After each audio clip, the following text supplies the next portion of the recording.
Big Al by Andrew Clements and Yoshi.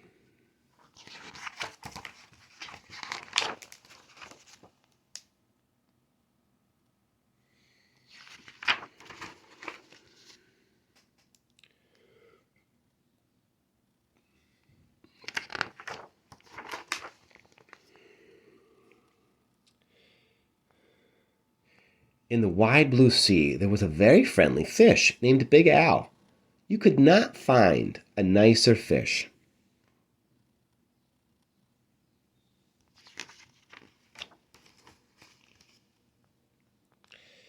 But Big Al was also very,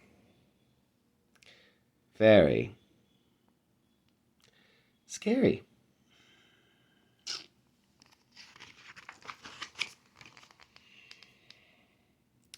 Other fish seemed to have at least one friend. Some had many, but Big Al had none. He did not really blame the other fish. How could he expect little fish to trust a great big fish with eyes and skin and teeth like his? So Big Al was lonely and cried big salty tears into the big salty sea.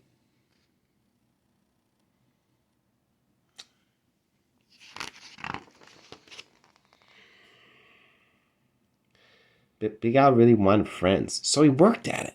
First he tried wrapping himself up with seaweed. He thought it was a great disguise, but no one else did.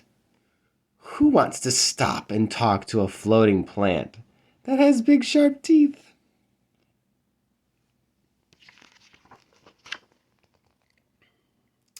Then he thought that if he puffed himself up round, the other fish would laugh and see how clever and silly he could be. All they saw was how big he could be, and they steered clear.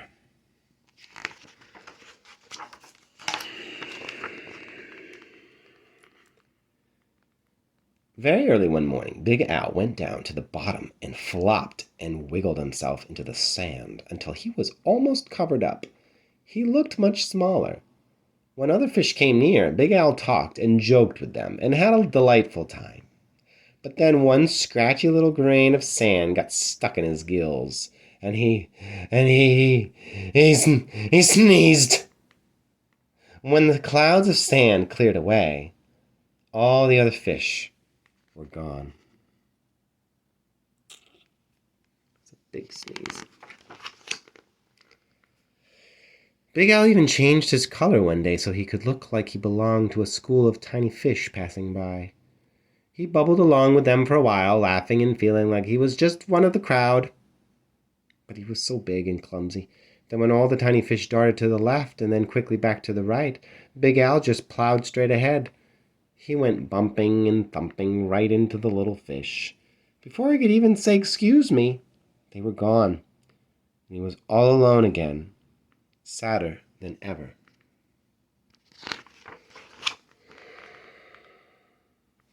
Just when Big Al was starting to be sure that he would never have a single friend, something happened. He was floating along sadly, watching some of the smaller fish, and was wishing they would come closer. As he watched, a net dropped down silently from above, and in an instant they were caught.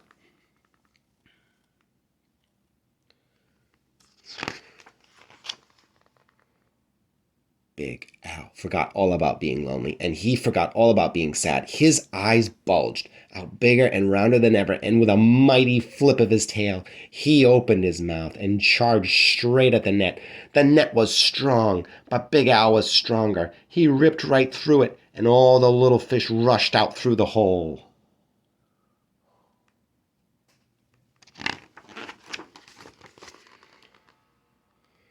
But when Big Al tried to turn around and go out of the hole, he got all tangled up in the net. He was stuck.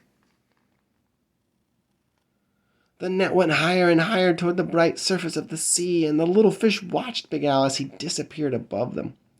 When the little fish were able to speak again, all they talked about was the huge, wonderful fish that had saved them. How great to be free, but what a shame that the big fellow had been captured.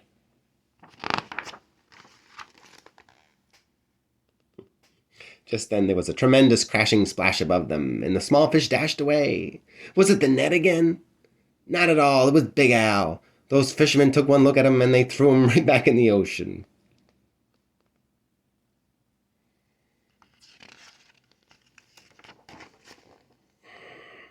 And now there's one huge, puffy, scary, fierce-looking fish in the sea who has more friends than anyone else. Big Al.